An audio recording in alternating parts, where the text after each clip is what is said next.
तो ये जो आज सबसे पहला जो चैप्टर है वो आपका है जीवन की मौलिक इकाई।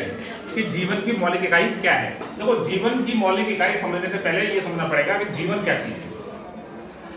इस पूरे पृथ्वी पर जहां हम रहते हैं उसको जो है दो तरह की चीजों में विभाजित किया जा सकता है। कैसे? पहला है सजीव और दूसरा है निर्जीव। ठीक है, सजीव उसे कहते हैं जिसके अंदर जीवन होता है। क्या होता है? और निर्जीव उसे कहते हैं जिसके अंदर जीवन नहीं होता। तो सजीव में आते हैं आपके पेड़ पौधे,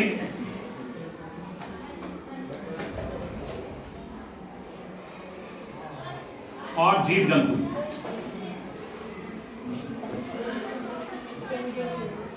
निर्जीव में आपका मिट्टी है, पानी है, पत्थर है, आग। ठीक है, ऐसी चीजें आती हैं निर्जीव में। तो जितने भी पेड़ पौधे हैं वो भी जीवित हैं, जितने जीव जंतु हैं वो भी जीवित हैं, और मिट्टी, पानी, पत्थर आदि ये निर्जीव वस्तुएं मानी जाती हैं। ठीक, अब जीवन की मौलिक इकाई यानी इनके अंदर जो जीवन है पेड़ पौधों के और जीव जंतु के, उसकी मौलिक से मतलब होता है छोटी से छोटी वो इकाई जिसके अंदर शरीर की सारी क्रियाएं संपन्न होती हैं। ठीक है, तो वो मौलिक इकाई है, क्या कहते हैं? कोशिका। क्या है? कोशिका। ठीक है, अब कोशिका के बारे में पढ़ने से पहले हम पीछे की तरफ जाएंगे।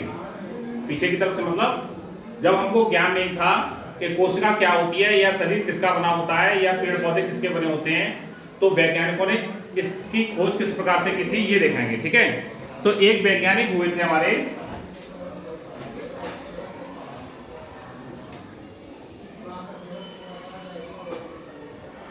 Robert Hooke.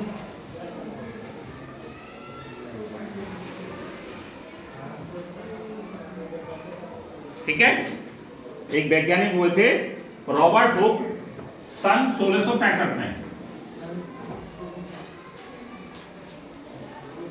अब इन्होंने क्या किया, एक जो है सूक्ष्मदर्शी बनाई। क्या बनाई?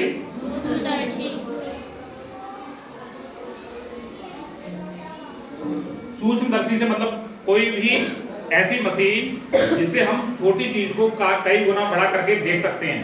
ठीक है, तो उन्होंने इस सूक्ष्मदर्शी को बनाया, और इस सूक्ष्मदर्शी को बनाने के बाद इन्होंने एक कॉर्क, ठीक है, कॉर्क का मतलब समझ लेंगे पहले।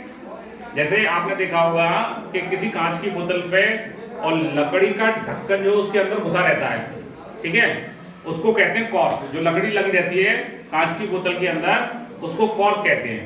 अब इन्होंने क्या किया, रॉबर्ट हुक ने सन 1665 में सूक्ष्मदर्शी बनाई, और कॉर्क के बहुत पतले पतले टुकड़े करके और उसको सूक्ष्मदर्शी की सहायता से देखा। कॉर्क के पतले टुकड़े, ठीक है, पतले टुकड़े करके, और किसकी सहायता से देखा? सूक्ष्मदर्शी की सहायता से देखा। ठीक है, अब इनको वहां पर जो है एक संरचना दिखाई दी, जैसे आपने मधुमक्खी का छत्ता देखा है ना, इस प्रकार से उनको संरचना दिखाई दी। उस सूक्ष्मदर्शी से उस कॉर्क के टुकड़े को जब देखा उन्होंने, तो उनको कैसी संरचना दिखाई दी? मधुमक्खी के छत्ते के समान। ठीक है, अब उन्होंने ये जो छत्ते दिखाई, जो संरचना दिखाई दी, उन्होंने उसमें से इस छोटे से कमरे, इसका नाम दिया, इसका नाम रखा उन्होंने सेल्यूला। क्या? सेल्यूला का मतलब लैटिन में होता है छोटा कमरा। क्या होता है? छोटा कमरा। ठीक है, और इसी से इसका नाम पड़ा बाद में चल के सेल, CELL, सेल यानी कोशिका।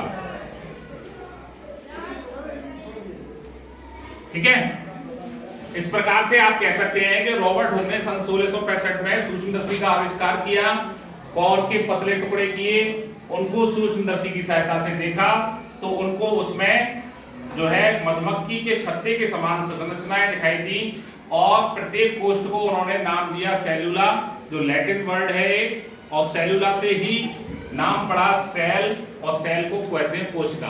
कोशिका हमारे जीवन की मौलिक इकाई होती है, ठीक है। कैसे होती है इसके बारे में हम आगे पढ़ेंगे, ठीक है। बंद कर दो।